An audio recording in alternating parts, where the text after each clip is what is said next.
नमस्कार दोस्तों, कैसे हैं आप लोग। स्वागत है आपका हमारे चैनल एजुकेशनल शिव में। अगर आप हमारे चैनल पर नए हैं तो चैनल को सब्सक्राइब करें और बेल आइकन को प्रेस करें, जिससे आने वाली सभी वीडियो की जानकारी आपको समय समय पर मिलती रहे। तो आज हम पढ़ेंगे भौतिक विज्ञान के प्रमुख 300 प्रश्न, जिसका यह पहला वीडियो होगा और सारे प्रश्नों की वीडियो आपको जल्द ही हमारे चैनल पर मिल जाएगी।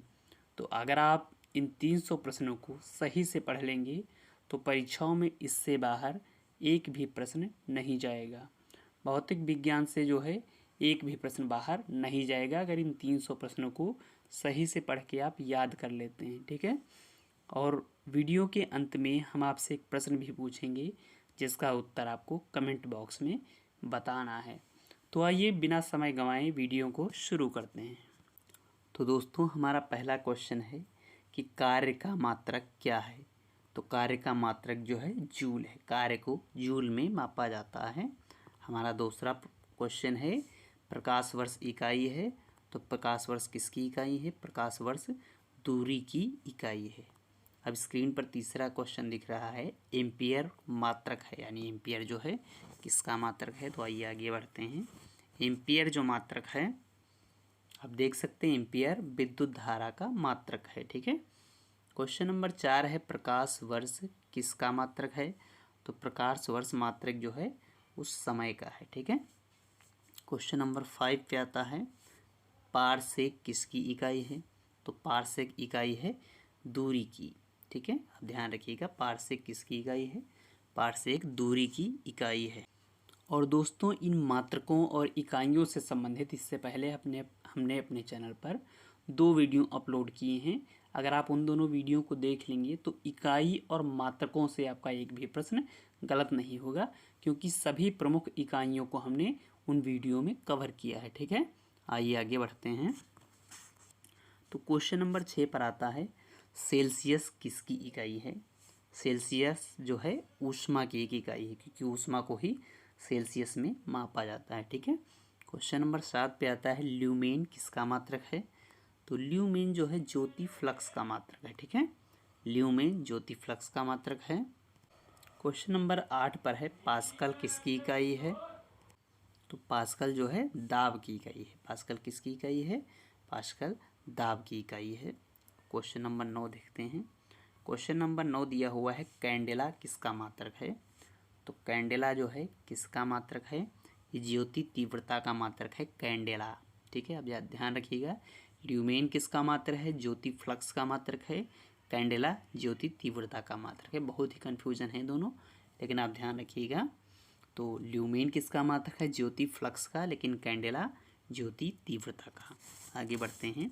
क्वेश्चन नंबर 10 कह रहा है यंग प्रत्यास्थता गुणांक का एसआई मात्रक क्या है। तो यंग प्रत्यास्थता गुणांक का एसआई मात्रक जो है वो न्यूटन प्रति मीटर स्क्वायर है, ठीक है। आप ध्यान रखिएगा, यंग प्रत्यास्थता गुणांक का एसआई मात्रक न्यूटन प्रति मीटर स्क्वायर है। क्वेश्चन नंबर 11 पे आता है अदिश राशि क्या है, ठीक है। तो अदिश राशि जो है ऊर्जा है। इसके अलावा और भी अदिश राशियाँ होती हैं, उसके बारे में हम किसी और वीडियो में बात करेंगे। अभी अदिश राशि जो है ऊर्जा क्या है? एक अदिश राशि है। आपने भौतिक विज्ञान में पढ़ा होगा अदिश राशियाँ, सदिश राशियाँ, उसके बारे में हम जो है डिटेल से किसी और वीडियो में बात करेंगे। फिलहाल इस वीडियो को देखते हैं हम प्रश्न। अब देखिए क्वेश्चन नंबर 12 पे दिया है पदार्थ के संवेग और वेग के अनुपात से कौन सी भौतिक राशि प्राप्त की जाती है। तो खूब परीक्षाओं में पूछा जाता है संवेग और वेग के अनुपात से कौन सी भौतिक राशि बनती है। तो द्रव्यमान बनता है, ठीक है। और ऐसे भी पूछा जाता है कि द्रव्यमान किसके किसके अनुपात से मिलकर बनती है, ऐसे भी परीक्षाओं में पूछा जाता है। तो आप ध्यान रखिएगा, संवेग और वेग के अनुपात से कौन सी भौतिक राशि प्राप्त की जाती है। तो द्रव्यमान है, ठीक है।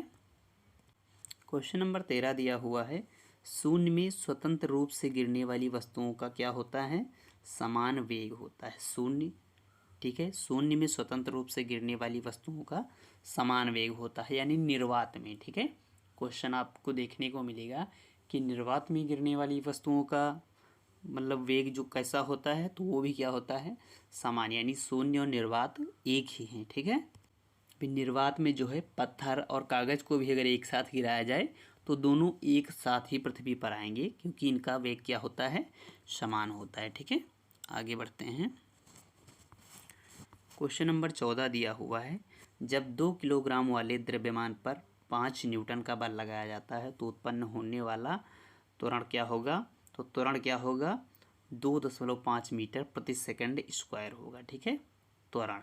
ठीक है, 2 किलोग्राम वाले द्रव्यमान पर 5 न्यूटन का बल लगाया जाता है तो त्वरण होगा 2.5 मीटर प्रति सेकंड। ठीक है, आगे बढ़ते हैं क्वेश्चन नंबर 15 पर। क्वेश्चन नंबर 15 कहता है कि किसी भी स्थिर या गतिशील वस्तु की स्थिति और दिशा में तब तक कोई परिवर्तन नहीं होता जब तक उस पर कोई बाह्य बल सक्रिय ना हो। यह कथन किसका है, तो न्यूटन का गति विषयक प्रथम नियम कहता है कि किसी भी स्थिर या गतिशील वस्तु की स्थिति और दिशा में तब तक कोई परिवर्तन नहीं होता जब तक उस पर कोई बाह्य बल सक्रिय ना हो। ठीक है, ये क्या है, ये न्यूटन का गति विषयक प्रथम नियम है। क्वेश्चन नंबर 16 है, रॉकेट किस सिद्धांत पर कार्य करता है। तो रॉकेट जो है किस सिद्धांत पर कार्य करता है, रॉकेट संवेग संरक्षण के सिद्धांत पर कार्य करता है। ठीक है, खूब परीक्षा में पूछा जाता है, वेरी इंपॉर्टेंट क्वेश्चन है कि रॉकेट जो है किस सिद्धांत पर कार्य करता है। तो संवेग संरक्षण के सिद्धांत पर रॉकेट कार्य करता है। क्वेश्चन नंबर 17 है, अश्व यदि एकाएक चलना प्रारंभ कर दे तो अश्वारोही के गिरने की आशंका का कारण क्या है। अश्व अगर खड़ा है, अश्वारोही उस पर सवार है और एकाएक अश्व चल देता है तो अश्वारोही जो है गिर सकता है, इसकी आशंका है। तो ये किस कारण होता है, तो इसका उत्तर है विश्राम जड़त्व। ठीक है, विश्राम जड़त्व के कारण होता है। क्वेश्चन नंबर 18 है, चलती हुई बस जब अचानक ब्रेक लगाती है तो उसमें बैठे हुए यात्री आगे की दिशा में गिरते हैं। इसको किसके द्वारा समझाया जा सकता है, तो न्यूटन का पहला नियम। ठीक है, न्यूटन के पहले नियम के द्वारा ये समझाया जाता है। ठीक है, क्योंकि पहला नियम जो बताया गया है जड़त्व का नियम बताया गया है, इसमें जड़त्व के बारे में ही सारी जानकारी बताई गई है। आगे बढ़ते हैं। क्वेश्चन नंबर 19 है, बल गुणनफल है, यानी बल किसका गुणनफल है, तो बल जो गुणनफल है द्रव्यमान और त्वरण का, द्रव्यमान और त्वरण के गुणनफल से क्या बनता है, बल बनता है। क्वेश्चन नंबर 20 कह रहा है, शरीर का वजन। आगे देखते हैं। शरीर का वजन जो होता है ध्रुवों पर अधिकतम होता है। ठीक है, शरीर का वजन कहाँ होता है, ध्रुवों पर अधिकतम होता है, विषुवत रेखा पर शून्य होता है। ठीक है, आप ध्यान रखिएगा, शरीर का वजन सबसे ज़्यादा कहाँ होता है, पृथ्वी के ध्रुवों पर सबसे ज़्यादा वजन होता है, जबकि विषुवत रेखा पर क्या होता है, शून्य होता है। ठीक है, आगे बढ़ते हैं। क्वेश्चन नंबर 21 कहता है कि किसी मनुष्य का भार पृथ्वी पर यदि 600 न्यूटन है तब चंद्रमा पर उसका भार कितना होगा।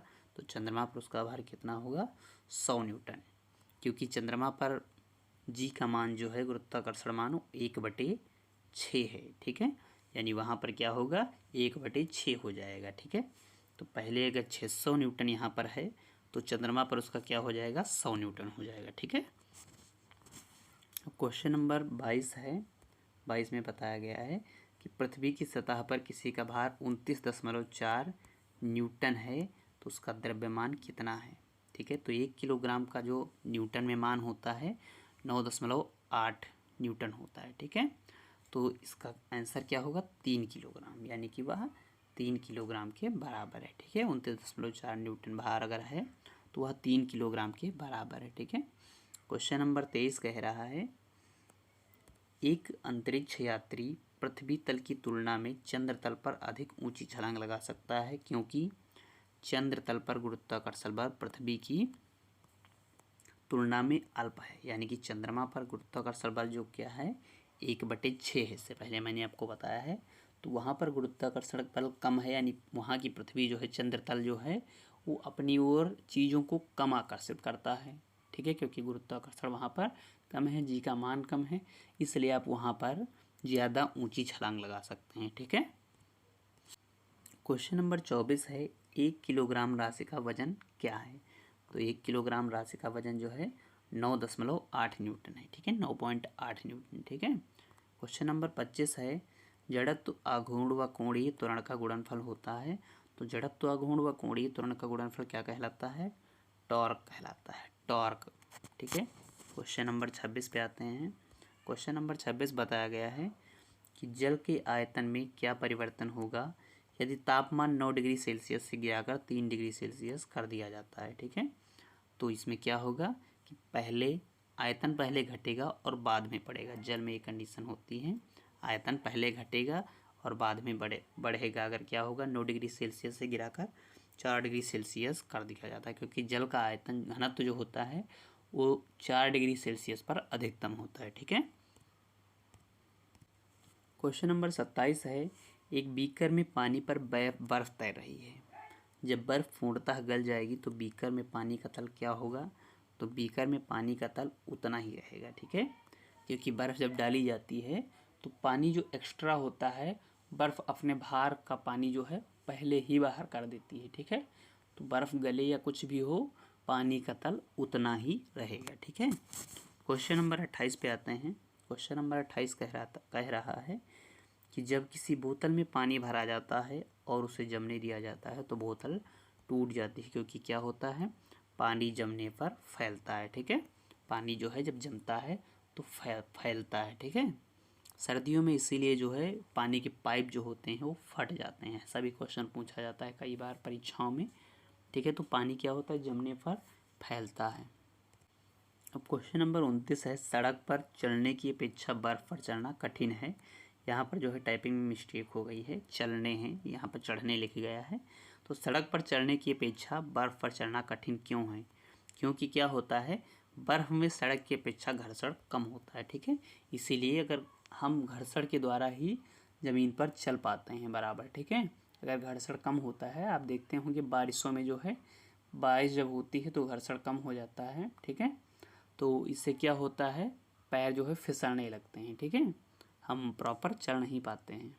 तो यही कारण है कि बर्फ़ में जो है सड़क की अपेक्षा घर्षण कम होता है, ठीक है। अब क्वेश्चन नंबर 30 है, एक नदी में चलता हुआ जहाज समुद्र में आता है तब जहाज का स्तर क्या होगा? तो जहाज का स्तर जो है थोड़ा ऊपर आएगा, ठीक है। जहाज का स्तर थोड़ा ऊपर आएगा क्योंकि समुद्र का पानी जो होता है इसका घनत्व नदी के पानी से अधिक होता है, इसलिए जहाज का स्तर जो है ऊपर आ जाएगा, ठीक है। क्वेश्चन नंबर 31 है, लोहे की कील पारे में क्यों तैरती है? क्वेश्चन नंबर 31, लोहे की कील पारे में क्यों तैरती है जबकि यह पानी में डूब जाती है? तो इसका उत्तर है, लोहे का घनत्व तो पानी से अधिक है तथा पारे से कम। यानी कि लोहा का घनत्व जो है वो पानी से अधिक है लेकिन पारे से कम है, और पारे का घनत्व तो कम होता है, इसीलिए क्या होता है, कील जो है पारे पर तैरती है, ठीक है। आगे क्वेश्चन नंबर 32 है कि पानी का घनत्व अधिकतम होता है। तो पानी का घनत्व इससे पहले हमने बताया है कि 4 डिग्री सेल्सियस पर अधिकतम होता है, सबसे ज़्यादा होता है 4 डिग्री सेल्सियस पर पानी का घनत्व। क्वेश्चन नंबर 33 दिया हुआ है, वस्तु की मात्रा बढ़ने पर अपरिवर्तित रहेगा घनत्व। वस्तु की चाहे जितनी मात्रा बढ़ा दी जाए लेकिन घनत्व क्या है, सेम रहता है, उतना का उतना ही रहता है। आगे बढ़ते हैं। क्वेश्चन नंबर 34 है, समुद्र में प्लवन करते समय आइसबर्ग का कितना भाग समुद्र की सतह से ऊपर रहता है? यानी कि अगर कोई बर्फ़ का टुकड़ा जो तैर रहा है पानी में तो उसका कितना भाग समुद्र की सतह से ऊपर रहता है? तो 1/10 भाग। 1/10 भाग क्या होता है, वो पानी के ऊपर रहता है, ठीक है। यानी कि 9/10 भाग पानी के अंदर रहता है और 1/10 भाग पानी के ऊपर रहता है। क्वेश्चन नंबर 35 है, बर्फ़ के 2 टुकड़ों को आपस में दबाने पर टुकड़े आपस में चिपक जाते हैं, क्योंकि किस लिए चिपक जाते हैं टुकड़े? तो दाब अधिक होने से बर्फ़ का गलनांक घट जाता है, ठीक है। जब हम दबाते हैं बर्फ़ के टुकड़ों को तो वहाँ पर दाब अधिक हो जाता है, इससे क्या होता है, बर्फ़ का गलनांक गढ़ने का अंक जो है कम हो जाता है, इसलिए बर्फ़ के टुकड़े आपस में चिपक जाते हैं, ठीक है। क्वेश्चन नंबर 36 दिया हुआ है, हवाई जहाज़ से यात्रा करते समय पेंसिल, ये गलत लिख गया है, ठीक है, यहाँ पर भारी मिस्टेक हो गई है, पेंसिल नहीं है, यहाँ पर पेन है, ठीक है। पेंसिल में कोई स्याही नहीं होती है, पेन से स्याही निकलने लगती है, क्यों? क्योंकि वायुदाब में कमी के कारण, ठीक है। वायुदाब इतना कम हो जाता है हवाई जहाज़ से यात्रा करते समय कि पेन की स्याही जो है बाहर निकलने लगती है, क्योंकि यहाँ पर क्या होता है, प्रेशर पड़ता रहता है स्याही पर, इतना वायुदाब होता है, इससे वह बाहर नहीं निकल पाती है। लेकिन जैसे ही वायुदाब में कमी होती है और प्रेशर कम पड़ता है तो स्याही क्या होती है, पेन के बाहर निकलने लगती है। ठीक है, ध्यान रखिएगा। सॉरी, यहाँ पर गलत हो गया है, टाइपिंग मिस्टेक हो गई है, पेंसिल नहीं पेन है यहाँ पर। ठीक है, अब अगला क्वेश्चन नंबर है 37। ऊंचाई की जगहों पर पानी 100 डिग्री सेल्सियस के नीचे के तापमान पर क्यों उबलता है, इसका कारण क्या है। तो इसका कारण है क्योंकि वायुमंडलीय दाब कम हो जाता है, अतः उबलने का बिंदु नीचे आ जाता है। क्वथनांक बिंदु जो होता है वो कम हो जाता है, इसीलिए जो है नीचे के तापमान पर उबलने लगता है। ठीक है, 100 डिग्री सेल्सियस के नीचे के तापमान पर ही उबलने लगता है। ठीक है, आगे बढ़ते हैं। अब क्वेश्चन नंबर 38 दिया हुआ है, साबुन के बुलबुले के अंदर का दाब क्या होता है। तो वायुमंडलीय दाब से अधिक होता है। ठीक है, साबुन के बुलबुले जो बनते हैं, आप देखते हैं पानी में साबुन के, तो उस बुलबुले का अंदर का दाब जो होता है, बाहर जो वायुमंडल का दाब होता है उससे अधिक होता है। ठीक है, बहुत कन्फ्यूजन रहता है इस सवाल में और परीक्षाओं में भी खूब पूछा जाता है, तो आप ध्यान रखिएगा। साबुन के बुलबुले के अंदर का दाब वायुमंडलीय दाब से अधिक होता है। अब क्वेश्चन नंबर 39 दिया हुआ है, वायु दाब मापी की रीडिंग में अचानक गिरावट इस बात का संकेत है कि मौसम क्या होगा, तूफानी होगा। अगर वायु दाब मापी यानी कि बैरोमीटर, जो बैरोमीटर होता है उसमें अगर अचानक गिरावट आती है तो क्या होता है, तूफानी मौसम होने की आशंका होती है। ठीक है, तो दोस्तों क्वेश्चन नंबर 40 है कि प्रेशर कुकर में खाना जल्दी पकता है क्योंकि क्या होता है, अधिक दाब पर पानी कम तापक्रम पर उबलने लगता है। ऐसा होता है, प्रेशर कुकर जो होता है चारों तरफ से बिल्कुल लॉक होता है, जिससे उसके अंदर बहुत ही ज़्यादा दाब बन जाता है, जिससे पानी को 100 डिग्री सेल्सियस की आवश्यकता नहीं होती, उससे पहले ही उबलने लगता है, इसलिए प्रेशर कुकर में खाना जल्दी पक जाता है। ठीक है, अब अगला क्वेश्चन है कि हाइड्रोजन से भरा रबड़ का गुब्बारा वायु में ऊपर जाकर फट जाता है क्योंकि क्या होता है कि वायु दाब ऊपर जो है घट जाता है, इसलिए रबर का गुब्बारा ऊपर जाकर फट जाता है। ठीक है, जैसे ही वायु दाब कम हो जाता है तो हाइड्रोजन से भरा रबड़ का गुब्बारा फट जाता है। क्वेश्चन नंबर 42 है, सूर्य में निरंतर ऊर्जा का सृजन किस कारण होता है। तो नाभिकीय संलयन के कारण। सूर्य में नाभिकीय संलयन अभिक्रिया होती है, इस कारण से उसमें लगातार ऊर्जा निकलती रहती है। ठीक है, नाभिकीय संलयन और नाभिकीय विखंडन दो क्रियाएं होती हैं। इन क्रियाओं के बारे में हम किसी अगली वीडियो में विस्तार से आपको बताएंगे। ठीक है, अभी आगे बढ़ते हैं। क्वेश्चन नंबर 43 पे आता है, चाबी भरी घड़ी में कौन सी ऊर्जा होती है। तो चाबी भरी घड़ी में जो होती है स्थितिज ऊर्जा होती है। ठीक है, अगला क्वेश्चन नंबर 44 है 44। जब हम रबड़ के गद्दे वाले सीट पर बैठते हैं या गद्दे पर लेटते हैं तो उसका आकार परिवर्तित हो जाता है। ऐसे पदार्थ में क्या पाया जाता है, तो इसमें भी स्थितिज ऊर्जा ही पाई जाती है। स्थितिज ऊर्जा के कारण ही उसका आकार परिवर्तित हो जाता है। ठीक है, अगला क्वेश्चन है क्वेश्चन नंबर 45। तो क्वेश्चन नंबर 45 में बताया गया है, जब एक चल वस्तु की गति दुगनी हो जाती है तो उसकी गतिज ऊर्जा क्या होती है, उसकी गतिज ऊर्जा चौगुनी हो जाती है। ठीक है, अगर किसी चल वस्तु की गति दुगनी हो रही है तो गतिज ऊर्जा क्या होगी, उसकी चौगुनी हो जाएगी। ठीक है, अगला क्वेश्चन नंबर 46 देखते हैं, कौन सा नियम इस कथन को वैध ठहराता है। ठहराया यहाँ पर मिस्टेक हो गई है, टाइपिंग में हो जाती है मिस्टेक, कि द्रव्य का ना तो सृजन किया जा सकता और ना ही विनाश। तो ये कौन सा कथन कहता है, ऊर्जा संरक्षण का नियम। ठीक है, ऊर्जा संरक्षण के नियम में क्या कहा गया है कि द्रव्य का ना तो सृजन किया जा सकता है और ना ही विनाश, केवल एक रूप से दूसरे रूप में इसे परिवर्तित करके इस्तेमाल किया जा सकता है, ना तो इसे पैदा किया जा सकता और ना ही खत्म किया जा सकता है। ठीक है, अगला क्वेश्चन नंबर 47 में कहा है कि साइकिल चलाने वाला मोड़ लेते समय क्यों झुकता है। जब साइकिल चलाने वाला किसी मोड़ पर मुड़ता है तो क्यों झुकता है। तो इसका उत्तर है, वह झुकता है ताकि गुरुत्व केंद्र आधार के अंदर बना रहे और वह उसे गिरने से बचाएगा। ठीक है, गुरुत्व केंद्र उसका जो होता है वो आधार के अंदर बना रहे, क्योंकि वह उसे गिरने से बचाएगा। ठीक है, अगर वह झुकता नहीं है तो गिरने की संभावना बहुत ज़्यादा रहती है। ठीक है, क्वेश्चन नंबर 48 है, दूध से क्रीम निकालने में कौन सा बल लगता है। तो दूध से क्रीम निकालने में अपकेंद्री बल का प्रयोग किया जाता है। ठीक है, वेरी इंपॉर्टेंट क्वेश्चन है, बहुत बार परीक्षा में पूछा गया है, आप इसे बहुत ही अच्छे से ध्यान रखिएगा कि दूध से क्रीम निकालने में कौन सा बल लगता है, तो अपकेंद्री बल का प्रयोग किया जाता है। ठीक है, क्वेश्चन नंबर 49 में बताया गया है कि जब एक पत्थर को चांद की सतह से पृथ्वी पर लाया जाता है तो इसका क्या होगा। तो इसका भार बदल जाएगा परंतु द्रव्यमान नहीं। ठीक है, इसका भार बदल जाएगा। भार क्यों बदल जाता है? क्योंकि पता होगा गुरुत्वाकर्षण जो है वो पृथ्वी के मुकाबले चंद्रमा पर जो है 1/6 है। ठीक है, अगर यहाँ पर कोई वस्तु 6 किलो की होती है तो वह चंद्रमा पर केवल 1 किलो ही वहाँ पर मिलेगी, इसलिए भार बदल जाएगा। परंतु द्रव्यमान जो होता है, यदि हम वहाँ से एक पत्थर लाते हैं तो उसका जो द्रव्यमान है वो द्रव्यमान यहाँ भी उतना ही रहता है, यानी द्रव्यमान में कहीं भी कोई परिवर्तन नहीं होता है। ठीक है, अब क्वेश्चन नंबर 50 में बताया गया है कि किसी लिफ्ट में बैठे हुए व्यक्ति को अपना भार अधिक मालूम पड़ता है। कब कब किसी लिफ्ट में बैठे हुए व्यक्ति को अपना भार अधिक मालूम पड़ता है? तो जब लिफ्ट त्वरित गति से ऊपर जा रही हो, जब लिफ्ट ऊपर की ओर जा रही होती है तब उसका भार जो है अधिक मालूम पड़ता है। आगे दोस्तों आपके लिए एक प्रश्न है जो हमने बताया था और इससे पहले हम इसी वीडियो में उसे बता चुके हैं, पढ़ा चुके हैं आपको। उसका उत्तर आपको कमेंट बॉक्स में बताना है। ठीक है, तो आप कमेंट बॉक्स में उसका उत्तर ज़रूर दीजिएगा। देखते हैं, प्रश्न पूछा गया है कि पानी का अधिकतम घनत्व कितने डिग्री सेल्सियस पर होता है? कमेंट बॉक्स में इसका उत्तर आपको बताना है। ठीक है, कमेंट बॉक्स में इसका उत्तर आप ज़रूर दीजिएगा। तो दोस्तों आज हमने कुल मिलाकर 50 क्वेश्चंस कवर किए हैं और इसकी अगली वीडियो भी हम जल्द ही अपलोड करेंगे इसी चैनल पर। और अगर आप इन सभी प्रश्नों को पढ़ लेंगे तो भौतिक विज्ञान से आने वाली परीक्षाओं में आपका एक भी प्रश्न गलत नहीं होगा। तो आप खुद पढ़ें और अपने दोस्तों को वीडियो शेयर करें। ठीक है, तो दोस्तों कैसी लगी आपको हमारी वीडियो कमेंट करके ज़रूर बताएं, लाइक करें और हाँ सब्सक्राइब करना बिल्कुल भी ना भूलें। धन्यवाद।